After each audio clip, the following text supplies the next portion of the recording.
1st of September 2019, Poland and the world mark the 80th anniversary of the outbreak of the Second World War.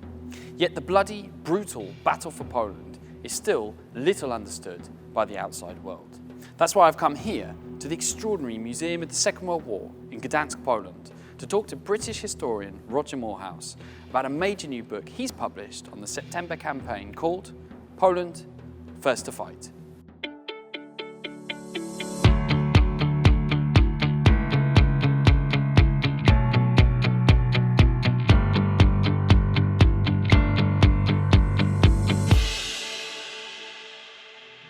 Roger, thank you very much for joining us here. Pleasure. And I have a feeling this is, it's not actually a historic first. We're not having you on for the second time, for the first time.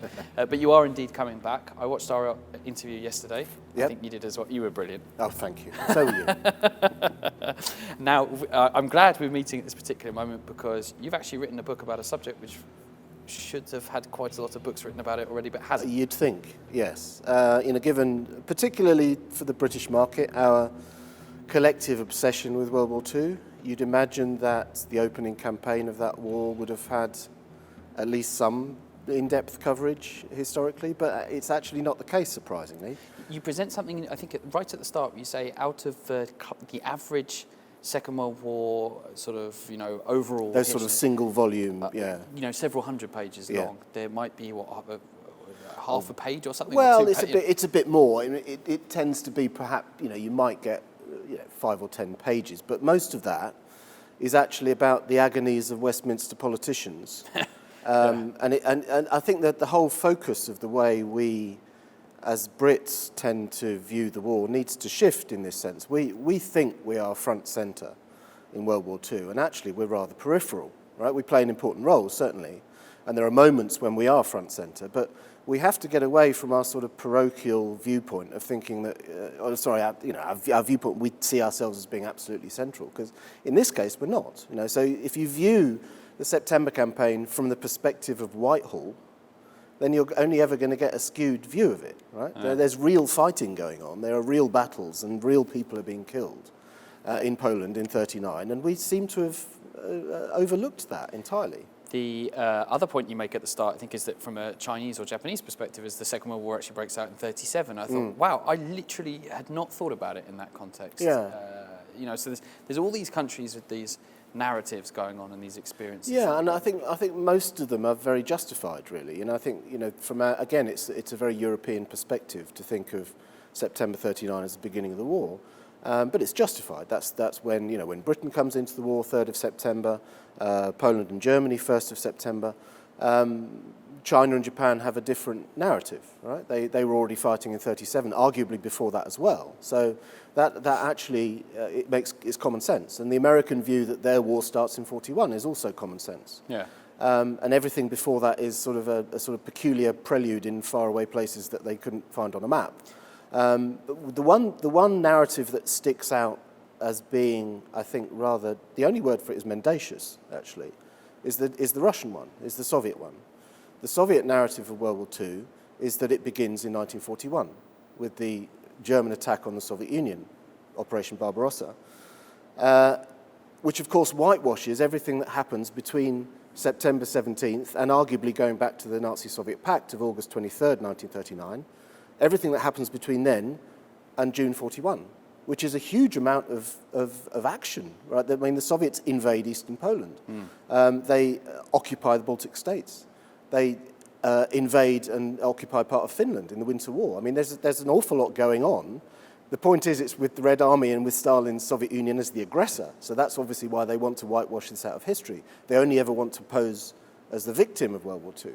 So there's a much more complex narrative that needs to come out on the Russian side as well. And there's a very strong theme that runs through the book which you've written, which is fantastically written, and I have to say that, because I really believe it, is the sense that at this particular early stage of the war, the propaganda narratives that the Germans are pumping out and the Russians are pumping out are actually fairly well received when it comes to some of the myths that remain to this day. Yeah, to this day, absolutely. I think, whether they are particularly well received at the time or not is an open question, but I think the point is that they they're durable because essentially they were the only people that were talking about it. So one of the reasons that I found this so interesting as a subject was that it really hasn't been talked about. So, I mean, obviously in the Polish narrative, in Polish historiography, it's been written about a lot, and I don't want to tread on the toes of all those brilliant scholars that have written about it in Polish. I'm primarily writing this for a non-Polish audience because there's hardly anything on it. And if you look at that, this is part of the reason that these propaganda narratives have been so durable is because no one's tried to counter them in the intervening however many years, 80 years. And that's insane, because during that period and post-war, I mean, the Poles themselves communized after 45, become communist state until 89, as we know. So there's nobody really wanting to talk about the September campaign, talk about, pre-war Poland in any sort of objective sense during that period. I mean, in the later period there are, but certainly the first 20 years of communism, no one's able to do that. And actually, in the Western narrative, British scholars, American scholars, it just falls into that category of, as Chamberlain said at Munich, it's a faraway place of which we know nothing. And we still have this sort of myopia that we look at half of Europe, and half of Europe is interesting. And we've said it before: history stops at the Elbe, and anywhere beyond that is kind of, terra incognita. Well, I want to ask you this question straight away, which is why this image, why this cover, and why this title? The most sort of pernicious and durable myth of this campaign is this idea of the Poles sending cavalry against German tanks.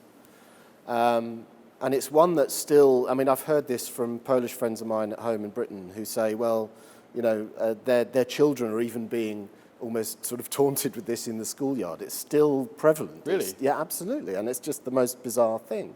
So that myth is still going around. And I wanted to try and counter that mythology. I mean, there's other mythologies as well, but that was one of the most important ones. And like all myths, those are Polish tanks, aren't they? So again, to come back to the reason for that cover, those are Polish tanks, right? The Poles had tanks. That shouldn't be news, but maybe it is. The Poles did have tanks. They were, I mean, these were 7TPs. They're actually quite a passable tank for 1939, quite comparable to what the Germans had. Most of the German tanks are not the sort of massive armoured behemoths that you imagine from later in the war. They're actually fairly primitive. Panzer Mark 1s and Mark 2s are predominant, make up most of the German Panzer Force in 39, and they're fairly small. They're fairly poorly armoured. They're not brilliant tanks. They've got Panzer IIIs and others, but most of them are 1s and 2s, which are very comparable to the Polish examples.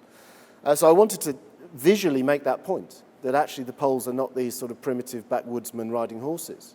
The Germans go into the September campaign with more cavalry than the Poles do. Yes. Right? I mean, again, that's another thing we forget. We've completely swallowed the German propaganda narrative, which is that the Germans were all in tanks, and the Poles are primitive backwoodsmen who are all on horseback. You break down how that story slowly spindles its way out of, because I think there's a cavalry division which attacks a position and is slaughtered by tanks. Yeah. And there was a foreign correspondent. That's right. Hungarian, am I remember? Italian. Italian, yeah. sorry. Now, there's a couple of examples. I mean, actually, the Polish cavalry acquits itself pretty well in 39. There's a couple of engagements where, certainly Polish cavalry against infantry can be tremendously effective, and was. And there's one, I mean, even on the first day, on the 1st of September, there's an engagement at a place called Krojanty in the Polish corridor, where a Polish cavalry brigade takes on, or clears the field of infantry, and then is counterattacked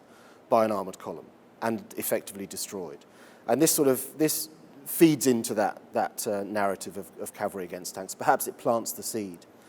And actually, I think a lot of people imagine that that's where the myth comes from, but it actually comes from an Italian war correspondent whose name was Indro Montanelli.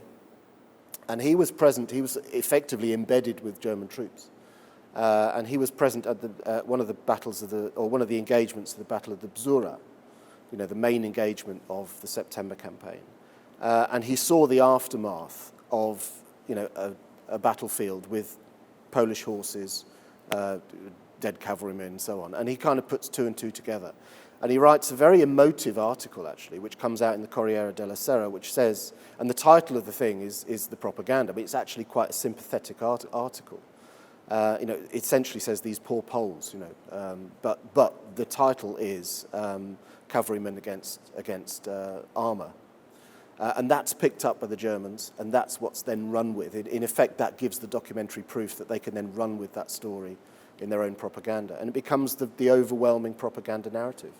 Do you think there's we'll move on because we're going to go chronologically back a little bit further before the battle begins, but do you think there's also a sense that we kind of want it to be true in a way now because it says something about this Polish heroism against this German technical superiority? So in a way, it's kind of romantic, despite the bloodshed. I think there's many aspects in that. I think there is, certainly from the modern perspective, we almost would want that to be true because it is a sort of, it almost fits with Prince Poniatowski at the Battle of Leipzig, spurring his horse, and the desperation of the Poles, fighting against insuperable odds. It fits that narrative, and we know that there are many instances where that echoes down history. So, in a sense, that fits in with that narrative. But I think there's also something a bit more sinister.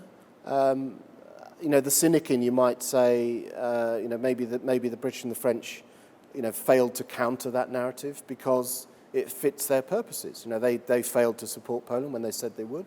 Perhaps it fits their narrative to allow Poland to be portrayed as this primitive, backward, slightly wrong-headed military force where they're sending cavalry against tanks. That's a very cynical view, but perhaps there's an element of truth in that. Well, let's then go to the geopolitical situation in August. And what blew me away in the book, as somebody who's read probably hundreds of books on the Second World War, is, for example, that the pact was signed, so late in August, and there was everything to play for as August develops. The situation was so fluid, and yet the Germans are sending in commando teams, terrorists effectively onto Polish soil, planting bombs, blowing places up. The war had almost begun in August without anyone ever pressing the war button. I found that surprising when I was researching because I came across, I had a tranche of material from the Bundesarchiv actually, which was from the German archive, which was chapter and verse of these arson operations that were being run by the SS and also the Abwehr, German military intelligence, where they were identifying individual farms and homesteads and things very close to the German-Polish border, which they would then sort of evacuate the people and tell them, you don't say a word, and then the building would mysteriously burn down, and the following day it would be blamed on the Poles in the German newspapers. So there was a very aggressive and concentrated effort throughout that summer to paint the Poles as the bad guys. You don't get away with a propaganda narrative of the Gleiwitz incident, for example, which we can talk about. Yes. That great excuse for Germany to go to war and pose as the victim. That doesn't work in isolation. It has to have a sort of a backstory. And this was them meticulously creating the backstory of Polish aggression against Germany. And it's nothing of the sort. So there's that example of the train station. Yeah. The bomb at the train station. Yes, the guy gets caught. Yeah. So it's a fabulous story. I don't know why, with all of these things, Gleiwitz as well. Gleiwitz is always, it does feature in the better history books of World War II, it does feature, but almost always written wrongly. Yeah. So I've tried to go back to the original sources and actually try and correct the narrative. But, these are fabulous stories. So Tarnów is a great story. Tell the Tarnów story, because I sat there and thought, how can I not know this? Yeah, Tarnów is bizarre. It does fit into this, as I said, this growing narrative created by the Abwehr and the SS to portray the Poles, first of all, portray them as the aggressors. Tarnów, there are various sort of bomb attacks, Tarnów doesn't necessarily fit exactly in that scheme, but I think it fits in terms of trying to, at the very least, perhaps disrupt the Polish mobilization. This is on the 28th, I think it was, 28th of August. Disrupting the Polish mobilization, certainly, that would be a practical result, but also just sowing terror. The Germans were sowing terror. Look at the bombing of Wielun on the first day of the war. This is terror warfare. So just having sort of, lone terrorists planting bombs at railway stations fits the narrative of, trying to sow terror behind the lines. But, a chap called Antoni Guzi, who was in touch with, he was himself part ethnic German, and he was in touch, was unemployed, was in touch with German intelligence, and was given this job to do, picked up his bomb, took it to the railway station at Tarnów, left it in the left luggage area. Bomb explodes, I think, at 11 o'clock at night, and it kills a couple of dozen people. I mean, it's a serious terrorist incident. And Guzi is picked up by Polish police and is interviewed and is interrogated. And he essentially he says that he gives chapter and verse. He says, I was engaged by German military intelligence. He says he didn't know what was in the case that he used as a bomb, which is open to question. And then, of course, I mean, this is only 2-3 days later that World War II breaks out, the invasion, and after that, Guzi literally disappears. So whether he's done away with by the Poles or he's just enveloped in the ongoing war, we don't know, because he just disappears. So it's one of those open-ended narratives. We don't know what the real story was. He's never put on trial, but it's very cinematic, actually. It's a tremendous story. If I'm in Polish military high command, I'm sitting there thinking they're bombing train stations. This pattern of fires and whatnot. It seems to be that the blinking lights there should be sirens going off everywhere. And to be fair, I think there were. I mean, there's a sort of growing sort of evidence of bad stuff happening. Not least, Gleiwitz itself, but then, of course, the Jablonka Pass incident on the 26th is another one, which was a German commando raid. The original order from Hitler to invade Poland was supposed to happen. The invasion was supposed to happen on the 26th, and he had given the order for the invasion to take place, and then.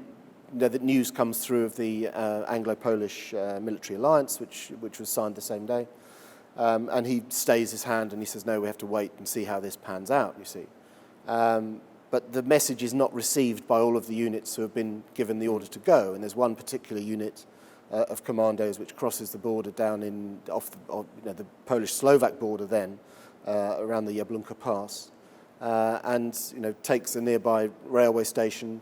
The objective is to secure a strategically vital rail tunnel, which is the main line effectively between Vienna and Warsaw. And they're assuming that will be mined by the Poles. In the event of conflict, the first thing that will happen is that it will be detonated.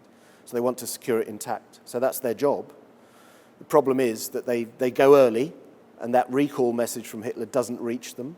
So there's a group of about 20 German commandos who are effectively invading Poland single-handedly. A week before the outbreak of war. And then the Polish troops, I think there's a local militia, isn't there? Yeah. And they come back and attack this position. Yeah, So and they're forced to retreat. They have to commandeer a train and retreat back down the track and through the tunnel that they were supposed to secure. And arrive back in the German lines. I mean, nobody's actually killed in the engagement, which is remarkable. Yeah. But they get back to German territory, or Slovak territory as it is, and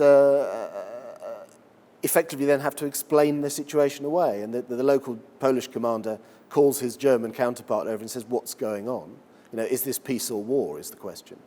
And the excuse is that these were just random units of freebooters, and we'll discipline them. See, and they explain it away. But I read that. But as he said, it's part of a sort of galloping evidence that there is something very serious afoot. So if you're sitting in Warsaw, it just seems mobilize, get your armies ready. He's coming. This isn't a bluff. Yeah. Something's going to get annexed here. They're going to cross the border en masse, and yet the preparations for war are kind of haphazard at best, I guess. There's partial mobilisation. And that's partly to do with the British and the French as well. I mean, the British and the French were still hoping that mediation would bring some, avert the war. Even with that more sort of robust attitude that the British and the French had, this is not the same attitude as they had the year before at Munich with Czechoslovakia. That we have to bear in mind. They're no longer appeasing. They are willing to stand up to Hitler, but the problem is they don't actually have much in the way of will, ability, hardware to actually do it. So again, I think they raised the spectre of war with Hitler in a sense, in a hope that would suffice to deter him. The problem is it doesn't. He calls their bluff, and from the British and the French perspective, there's no plan B. But the British and the French, crucially, or force the Poles to disrupt their mobilization, because they say they don't want Warsaw to do anything provocative. Which now So they actually seems almost ridiculous. Now seems ridiculous. Yeah. But they actually forced the Poles to abandon their mobilization. Can you kind of forgive them for that? The British and the French. Request Now, even speaking as a proud Briton, I find it quite a shameful episode, I must say. I can understand. The first purpose of the historian is to understand the circumstances. You have to put yourself in the shoes of those who experience it. It's no good judging from 80 years of hindsight. That's not history. So you have to put yourself in their shoes first and foremost. And I can understand why the story ran in the way that it did. But still, I think it's a pretty shameful episode, and not least as the campaign proceeds, and the British and the French are almost egging Poland on and saying all the right things about how heroic their stand is against fascism and tyranny, and saying we will support you, we will back you, and actually they're doing nothing at the same time. I think that is troubling. So Roger, as you're explaining, this is all happening in August. And this is another thing I really don't think I quite latched onto, that the situation is so dynamic. You've got this declaration by the British and the French, and then suddenly, shocking the world, shocking the average Soviet citizen and the average German, these two ostensibly mortal enemies, Nazism and communism, sign a non-aggression pact. Yes, it is, and it was a huge surprise to the outside world as well. I mean, Churchill described it as the news of the Nazi-Soviet pact breaks upon the world like an explosion. He described it. Actually, British intelligence even had an assessment the same week as the pact was announced. They assessed the possibility of some rapprochement between Berlin and Moscow and said it was highly unlikely. And then, within the week, it had happened. So it did surprise the world, and it was a genuine shock for those on both sides, actually, that were fervent believers, whether they're fervent believers in Nazism or fervent believers in communism. There are suicides in Paris among communists because, shock horror, Stalin has made a pact with Hitler. I think it was in Munich. I remember from the previous book, The Devil's Alliance. There was a scene that I used there, an eyewitness account of the courtyard of the Brown House, which was the Nazi headquarters in Munich, the party headquarters, which on the morning that was announced, that Nazi-Soviet pact was announced, was littered with party badges of party members basically protesting and saying this isn't what we signed up for, and throwing their party badge at the party headquarters. So it's remarkable on so many levels. And I think Nazi-Soviet pact is another subject that gets massively overlooked in the history. And that's why I wrote the previous book, to try and illuminate that.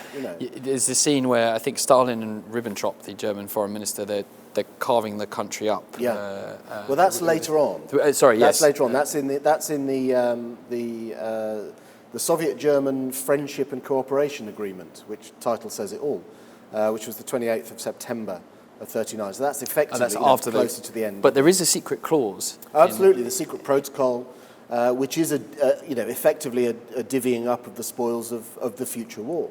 That's a crucial document that's appended to the original Nazi-Soviet pact on the 23rd of August. So what is the? Let's maybe talk about the Polish commanders and the key players in the Polish side. They've got this commitment from Britain and France. Are they naively believing that Britain's going to send planes, or is that realistic? You've talked about this. There's a sense of duplicity. There's a lot of encouragement. We will come to your aid. After all, war was declared on the 3rd of September. Yeah. And yet, there's also this reluctance really to do much. Poland's seen as a lost cause practically even before the war's begun. There is an expectation on the Polish side that something material will happen. After all, that's why you find allies. This was crucial to the Polish plan. The Poles are not, naive enough to imagine that they can take the Germans on single-handed. They know the Germans are, have a larger army, better equipped army, more armour, better aircraft, and so the list is endless. So they'd be insane if they thought they could actually take them on alone, right? So they had to find allies, and this actually was a crucial part. Poland does have a thought-out strategic plan in 1939, which I think a lot of readers, certainly outside of Poland, might be surprised by. Yes. And it's often described that that the Polish army was ranged at the frontiers. How wrong-headed was that? Well, it was strategically significant that they were there because they wanted to trigger an Anglo-French response. They didn't want to just cede territory willy-nilly without fighting, because if they did that, which would be the logical strategic thing to do, find a defensive line, whether it's the Vistula or whatever, and try and stick to it. But no, they had their forces up close to the frontier. And the reason for that was they wanted to trigger the alliance. They wanted the British and the French to see that they are fighting, that they are engaged against the Germans, and come in at that point. So that it could never be said from Britain and France, you never fought for yourselves, so we're never going to fight for you. I see. So they weren't, because otherwise it might have been an annexation for the German-speaking populations that are in Poland and do actually welcome the Wehrmacht and SS as liberators. So they wanted to make sure that the Germans are engaged militarily to trigger the alliance. How closely is that coordinated? Is there some sort of French plan for going beyond the Maginot Line, which was this closest point of contact between Germany? Well, they and France? promised to do so. There's various promises made earlier in the year, actually, earlier in 1939. This famous Gamelin-Kasprzycki agreement, which I think was in May 1939. At which the French promised to mobilize on whatever it was, I think day 8, full mobilization by day 8, and then full engagement on, I think it was day 15. I think that was the plan. So there are sort of concrete promises, certainly from the French side. The British are a lot more sort of airy about their promises and what might be possible. So in that sense, I think to be brutal, I think the French betrayal is worse than the British one, because they actually promised to do something in a way that the British were a bit more vague about. But no, from the Polish perspective, the strategic thinking in September 1939 is to make sure that those foreign allies come in. So you've secured the alliance, which you've done in the end of August. You then want to make sure that you engage militarily so as to trigger that alliance, which they do. And then the idea is that you can execute some sort of fighting withdrawal. Once you've triggered that help, whatever that help might be, you can execute some sort of fighting withdrawal to more defensible lines. That was the Polish military thinking in 1939, which is entirely logical. Then the Hitler-Stalin Pact, or if you want to call it Nazi-Soviet Pact, is signed. And then presumably they go, oh no, we're in trouble now because clearly these guys are in cahoots, or is there also a sense that they quite understand this, this means for them? The chronology there is a bit wonky, Paddy, if I may. You may. Because in a sense, the Anglo-Polish military agreement, which is the 25th of August, that actually is 2 days after the Nazi-Soviet Pact, so that's a sort of reaction to it, effectively. Right. So Nazi-Soviet Pact is signed. Both sides are actually, this sort of fevered diplomacy of the summer of 1939, and the British and the French send a joint delegation to Moscow to try and find some common ground with the Soviets, which is very difficult. The British and the French are rather half-hearted, to be honest, in trying to find that common ground.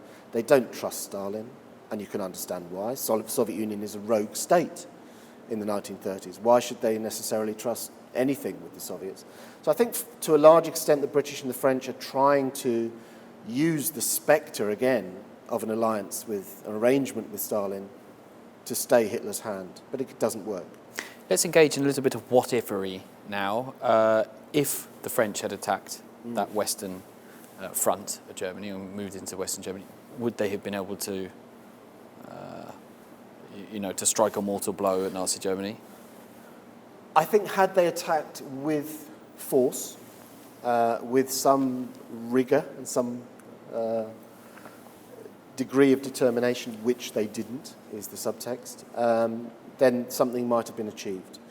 The German forces in the West in September 1939 are really pared to the bone. There's hardly anything in the way of armour, there's hardly anything in the way of air cover, apart from obsolete weaponry. So really that was not the same Wehrmacht that was at the time attacking Poland. So something would have been possible, I think. Had the French attacked with force, and of course the French had no shortage of tanks, no shortage of aircraft, no shortage of men, but they had a shortage of will. They had a lack of will. And that was the fundamental problem. Had they attacked in the Saar, they go into the Saar on the 8th of September and they sort of tarry in the Saar, and that's the only word you can use for it. They sort of hang around the Saar. They advance about 5 miles only, largely unopposed. Germans just pull back and allow them. They don't engage. And after a few days, they go back to their start position. So half-hearted doesn't even begin to describe it. Had it been done full-heartedly, wholeheartedly, there's a possibility that the Germans would have been obliged to pull units back from the Polish front back to reinforce the Western front. It could have had some effect. Is August 39 the biggest gambling month of Hitler's life? Oh, absolutely. I mean, he is a gambler, absolutely, and his rather reckless gambling. It gets increasingly reckless as he goes along. He's gambling with the remilitarization of the Rhineland. He's gambling with the Anschluss of Austria in 1938. He's gambling by saber rattling against the Czechs in 1938 as well. So this is his sort of largest stakes gamble of all of them, the most reckless one. And he's expecting the British and the French to cave. That's the point. He says at the time, he says, I saw the British and the French at Munich. He said they are worms. He saw them as being weak, corrupt. These are people who they might talk big, but they will cave in at the first sort of whiff of trouble. So he's expecting his Polish campaign to be effectively unopposed, that the British and the French will cave in. So, and it's to their credit, actually, that they didn't. And you talk about that period of, again, it seems so obvious. First and then the third, the British and the French. And the British go first, and I think the French come later that day. Yeah. Why is it that German forces invade on the first and it takes the British and the French until the third to declare war? There are, how would we describe them, agonised discussions, both in London and Paris, about how to react. And the essence of that is essentially that both sides can see there isn't that much that they can do to materially aid Poland. They certainly can't project their military power to Eastern and Central Europe. That's beyond their capability. So the question is, what can they do in the West? There were things they could have done. So as I said, a more vigorous attack in the Saar by the French. The British could have attacked from the air against Poland with any sort of vigour. Against Germany, which we didn't do. There were raids, but they were leafleting raids, which is just ridiculous. I mean, dropping millions of leaflets, imploring the German people to cease and desist from their attack on Poland.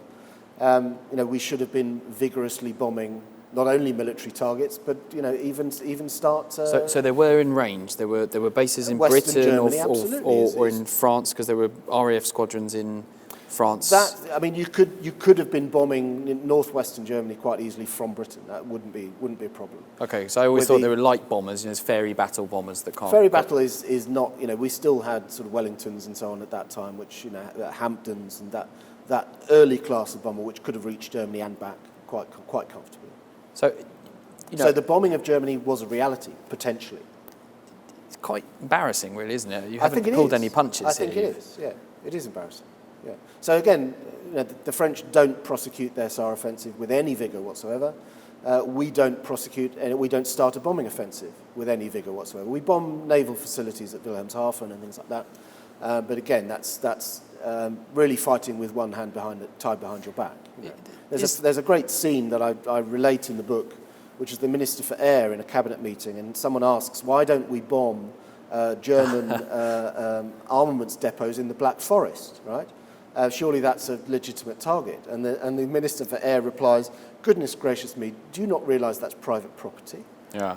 Which rather sums up the British attitude. It's bizarre. You're supposed to be at war. And yet you have this sense as antiquated as cavalry against tanks sounds. You also get the sense that there's a gentleman trying to fight a gentlemanly war, despite the horror of the First World War. Yeah, exactly. They are trying to fight a chivalrous war, which, a single glance at what's going on, what the Germans are doing against Poland will tell you this is not a chivalrous war, which is something we can come on to. I mean, the degree of brutality and barbarism that is unleashed on the Polish people is astonishing in 1939. Let's then talk about the first 24 hours of the battle as we close this first episode of this two-part series. What does the battle look like in the first few hours? Again, commandos going out and crossing the lines? Essentially, in its opening phase, you have a number of more or less isolated engagements. For example, the famous attack on the Westerplatte by the Schleswig-Holstein initially, the rather aged German battleship, which had set on the ground a division of, or a brigade of German Marines who attacked from the land side, and then also these bombardments from the ship itself. That's a battle that, from the German perspective, was supposed to take 10 minutes. And even from the Polish perspective, was supposed to last 12 hours. They were supposed to hold out for 12 hours before being relieved. It eventually lasts for 7 days. Quite a remarkable story. There are other significant engagements. The bombing of Tczew, for example, by the Germans, which actually predates the Westerplatte engagement. So that's actually the first engagement of the war, which is the Germans trying to secure the bridges on the Vistula, which are strategically vital, but failing. And other beyond that, it's very much aerial bombing, of course. Places like Wielun is bombed, in the opening day of the war, and other places. But then it's just a mass invasion. So it's trucks, it's tanks, it's armoured vehicles, it's soldiers on foot, it's cavalry units, just a mass invasion. And you bust another myth, sorry to interrupt, you bust another myth about the Polish Air Force being destroyed on day one, which is something that people still repeat to this day. Yeah, and it's German propaganda. I mean, the Polish Air Force is outnumbered, it's outgunned, it's fighting with comparatively obsolete equipment, certainly compared to the Germans. Just one of these things we have to clear up, I think, is that there is this, again, it goes back to German propaganda, to look at Polish equipment and say, well, everything was obsolete. Well, yes. I mean, actually, the Polish army is, by European standards, is pretty good, both in numbers, both in armament, and in the technology it has. The problem is it's fighting against the most technologically advanced military force, probably on the planet, in 1939. So the disparity is made that much more obvious. But actually, the Polish forces are not that bad, and Polish aircraft are not that bad. I'm going to engage in a bit of what-if-ery here, and obviously you're not a former soldier, as far as I know, but could you foresee any circumstances in which the Polish army could have beaten this incredible Wehrmacht? Beaten them? Probably not, I fear. I think it's all dependent on the action, or robust action on the part of their allies. That was the key thing. Had the British and the French gone in with real intent into the French into the Saar, the British in engaging in air warfare against Germany, then I think that would potentially have called Hitler's bluff earlier. He would have been forced to pull units away from the Polish theatre. That might conceivably have achieved something, but it's still only a very thin possibility. Poland is in a very, very difficult situation in September 39. It has this geographically sandwiched between two totalitarian dictatorships who miraculously have overcome their differences and are concentrating on a joint destruction of Poland. And its allies are far away and not really wanting to engage. So it's fundamentally in a very, very difficult situation. Okay, so we're going to come on to the battle for the most part in our second episode. But if I'm the in charge of Poland, I'm going to be thinking, hang on, why fight here? There's got to be a better option. And it says a lot about the Polish character that indeed the battle does go on for so long. I think it does. I mean, I think character is a sort of strange word that can almost mean whatever we want it to mean. But I think if you look at Polish history, you find the reasons why Poland fights in 39. I mean, Poland had been reborn in 1918 as an independent state, and prior to that, it had 123 years of not being on the map. Wiped from the map in 1795 with the Third Partition, and a partition between Moscow and effectively Berlin. So, in a sense, it's been there before. It's seen what this is like. This is like history repeating itself for the Polish, mentality. So, the interwar years, they had this sort of the Polish state is reborn, tremendously proud of that state, proud of that republic. They want it to flourish and do well, but they still have these two nasty neighbours who want to do them ill. the only alternative to what they tried to do, which was to stand firm, find foreign allies, which they did. Unfortunately, those allies let them down. But they stood firm, found their foreign allies. The only alternative is to make a deal with either side. And this is making a deal with either Hitler or Stalin. That deal is never going to be a good one. So you can understand why they stand firm and try to fight, and they do the best thing possible in the circumstances in 1939.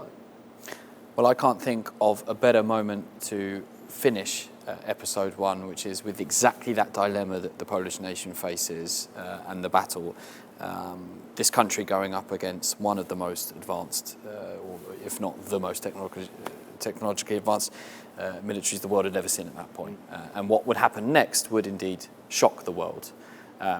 We will be talking with Roger, who's produced First to Fight, the first book about the September campaign in depth in English, in the next episode of Hearts of Poland. And we are going to be going in depth into the actual battle, what it looked like, some of the horrific things that the Wehrmacht and German soldiers did to the Polish nation in that short but bloody campaign that, as Roger has so brilliantly explained in today's episode, is still so little understood. So make sure you tune in for that episode. You can find also my fascinating chat with Roger and his other work on the First News channel, and make sure you share this episode with anyone you think might be interested in it, along with looking at some of the fascinating discussions with fascinating people leading fascinating lives in the fascinating country of Poland. I'll see you for the next episode of Hearts of Poland.